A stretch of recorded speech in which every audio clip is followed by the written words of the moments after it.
Mason's Space Adventure. Written by Andrew Wooten. Voiced by Anthony Cifuentes. One day in Houston, Texas. "Look at this," said Mason. What? Asked Jim. "NASA located a new galaxy," said Mason. "X3. It could be one that maybe had aliens. Nobody has ever seen one," Yeah, right. said Jim. But we just have to go up there. Later they met two other astronauts named Sarah and Eric. "This is our shuttle," Mason said. Wow! They all said in excitement. The next day was Thanksgiving. They were all excited to have the day off to spend with their families, including the boss. They decided that the Friday after Thanksgiving, they would have a work Thanksgiving Day party. Mason needed to cook the turkey. He didn't know how he was going to get everything done, but Thanksgiving Day was only one day in the year. Sarah agreed that she would make everything else.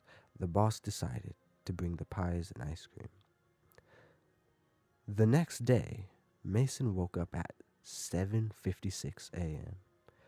"It's time for work. Whoa, I've gotta go."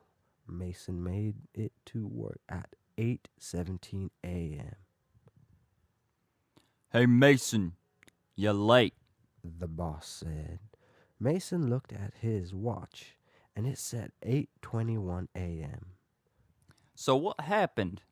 Did you watch Iron Man? It's a long movie. Did you? Mason interrupted. "I think I overslept," Oh, come on.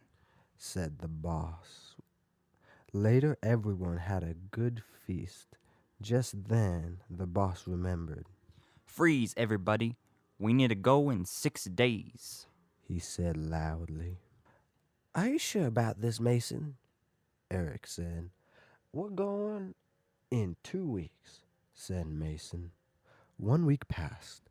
Mason left the space center. When he was trying to get sleep, he couldn't. "I'm so tired," Mason said. He was busy thinking about the launch, and that was the only thing he was thinking about. The other three were just fine. His son came into his room and told him that he needed to get some rest if he was going on a launch. "I'm going on a launch in 1 week, but I cannot get some sleep," said Mason. The next morning, Mason yawned. "I'm so tired, I wish I slept last night," Mason said as he picked up his fork to eat his meal at breakfast. Where's Mason? Said the boss. I got an email that said he's not coming today. Said Sarah. He may come tomorrow. Okay, back to work. Said the boss. They were working on a rocket.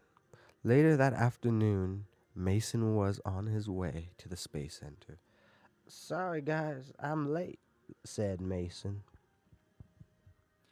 Oh, no worries. Said Sarah. At least you missed building the rocket.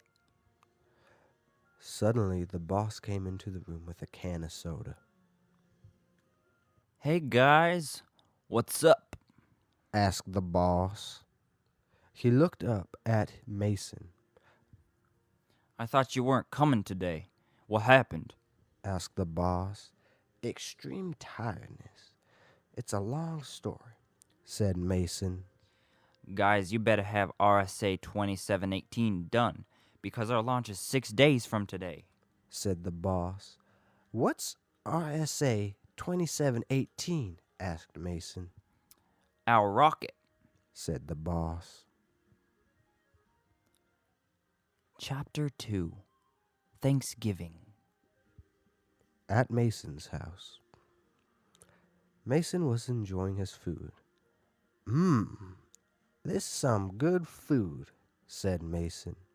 Just then, he saw his cousin, Henry, walked into the door. Hey, Henry. Nice to see you, said Mason. Henry looked at Mason and said, Hey, Mason! they both hugged each other, Any interesting things? said Henry. Oh, I totally forgot. I have a launch in 2 days. We're going to Galaxy X3, said Mason. Henry started laughing. That's a lie. No way. Henry said, I know it's hard to believe, but it's true, said Mason. It's just right after Andromeda Galaxy, said Mason. About 415,000 light years away, he added. The next day at his space station, We are going tomorrow, said the boss. I hope we have enough fuel for tomorrow, because if we do not, this will be a very big disaster, said Mason. That's why we have to be prepared, said Eric. The crew worked on the shuttle all day and never got any rest. We should get some rest, said Mason. As they were on computers, Mason discovered about X3 had shocking news. There are black holes everywhere. Maybe we shouldn't go, said Eric. We've been to, like, the moon and Mars. But a different galaxy? Wow. Chapter 3, Launch Day. The next day was launch day. As the crew got everything they needed at the launch station, they gathered their lunches in case they needed to eat. Mason made it just in time, and he was not extremely tired, of course. See ya, Mason, Eric, Sarah, and Jim. Just in case you do not make it, this is why I am saying this, said the boss. Just then, 10, 9, 8, 7, starting up rocket boosters. 6, 5, 4, 3, 2, 1. ignition, said a voice on the loudspeaker. This is why I should have listened to you, Eric, said Mason. The astronauts yelled and screamed as they rocketed out to space. Soon they were out in space. Chapter 4, The Space Travel. As the rockets and the tank boosted off, it took days to get to X3. Wow, nobody has ever explored a different galaxy before. We might break a world record. We're going about a light year in like less than a second. How awesome is technology in 2054, said Eric. When they were zooming through the unfamiliar galaxy, Mason had a feeling they should stop for a minute or two to find something new. Guys, I think we should stop for a second so that we can scan the area. We can search anything new on the light sensor, Mason suggested. Right after Mason said that, Sarah got on the computer and started detecting light. There were a lot of stars, but right in front of them, they saw a circle of darkness. The team was sure that space would have been filled with all the surrounding stars by now. A few seconds later, a star right next to the mysterious area was being drawn into the area, and it was stretched out and sucked up. They knew this was not a planet or a moon. What is that? Asked Mason. According to this book I brought, it is a black hole. Sarah answered. A black hole? They all yelled at once. Just as they were entering the black hole, Mason decided to move the ship in reverse at maximum speed, but it was too late. Ah, get in the emergency shuttle! Yelled Sarah. As they moved for the emergency shuttle, the controls malfunctioned. Eric tried to fix the controls, but was sucked into the hole with the main ship. "We made it," said Mason. But where's Eric? Cried Jim. As they headed for the planet, they headed down the atmosphere, but they had another problem. The heat shield exploded. Slow it down! Cried Jim. As they plummeted to the planet, their ship crashed, and then again another problem. Jim was also hurt, but he was not dead. Mason said, "Sarah, stay with Jim. I'm going to go find a place to stay." Meanwhile, the black hole spit Eric out. Mysterious aliens took him to a very red planet. On this planet, volcanoes exploded out their contents. Back on the other planet, where the rest of the crew crash landed, Mason found a village filled with extraterrestrials. He thought they could help him find his friends. "Come, you guys. Look at all this. Isn't it amazing?" said Mason to his friends. The aliens were frightened at first, but then Mason introduced himself and his friends. "Hello, we come in peace. We are from a planet called Earth. We just need some help with our ship and friends," I think they do not understand. said Jim. Just then, Sarah chimed in. According to this book, Mason interrupted. "I don't think this book is helping right now," let me speak right now. Sarah said loudly. According to this book, it has the language that they speak. The language is from a myth. We can learn their language. I hope it works. Chapter 5: The Helpful Aliens. As Sarah spoke the language, the group understood the language the aliens spoke, and they said they were willing to help. The helpful aliens told them all about the Death Planet and the Death Planet's trap, an experiment that ended out in a black hole, which is known as the Death Hole. They soon realized Eric had fallen into the Death Hole. "We need to get Eric back. We cannot live without him. We need to get back to that planet. As soon as the boss knows that Eric died, he may never send any missions out ever again," said Mason to the aliens and the crew. Back on the Death Planet, Eric was put in a cell and made of alien material. When he heard aliens chattering to each other, one of the aliens came over to him. The alien said,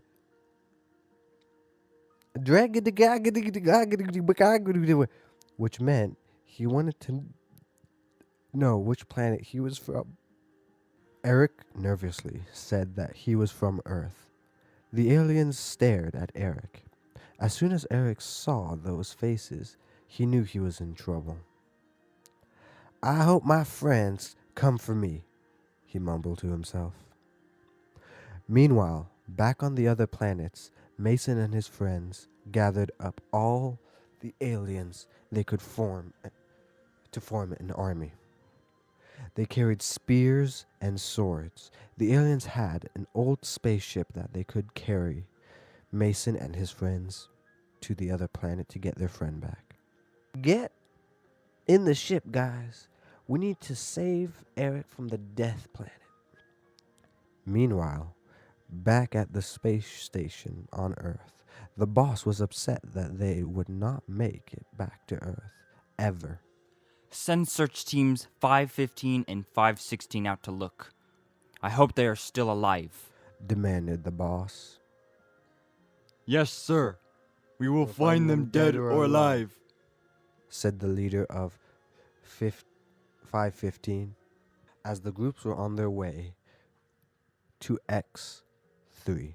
Mason and his friends made it to the Death Planet and located Eric in the cave cell.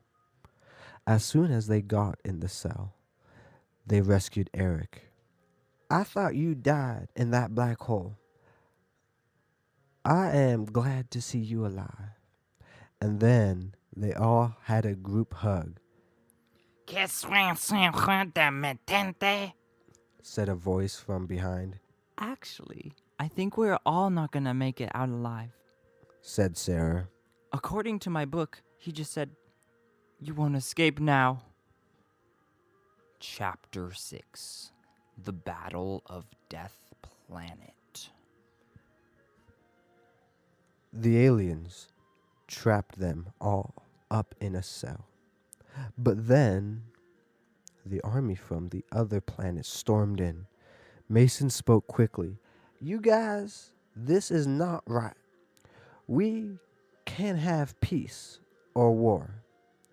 But wouldn't it be better to have peace? The aliens disagreed, and they said the alien king will decide what to do. Mason picked the lock and got out of his cell and headed for the king. There was a lot of battling going on in front of him between the two alien planets. Just then, the king spoke from his throne and said that the earthlings shall be destroyed as soon as possible. With that being said, Mason hurried up to the king's throne. The king saw Mason and pulled out his two powerful swords. Mason brought a sword too. They fought for a couple of minutes until the king cut Mason's leg and Mason fell to the ground. The king said, This is your last day to live. Any last words? Mason was certain he was going to die, but he couldn't let his friends die. Yes, I do have some last words. You shall not destroy my friends or any earthlings. Be friendly aliens. Stop having war. You can change your ways and be at peace. The king decided to spare their lives when Mason gave him a peace offering of the most delicious chocolates Earth had to offer. The king was so elated to try his new treat that he halted all wars and the two planets signed a peace treaty. The crew still had one more problem. Where would they find a spaceship to take them home? Just then, they saw two spaceships in the horizon and realized they came from Earth. I guess the boss really does care a lot about us, said Sarah. It was the search teams. Everybody cheered. How awesome technology is in 2054, Eric said. Everyone laughed.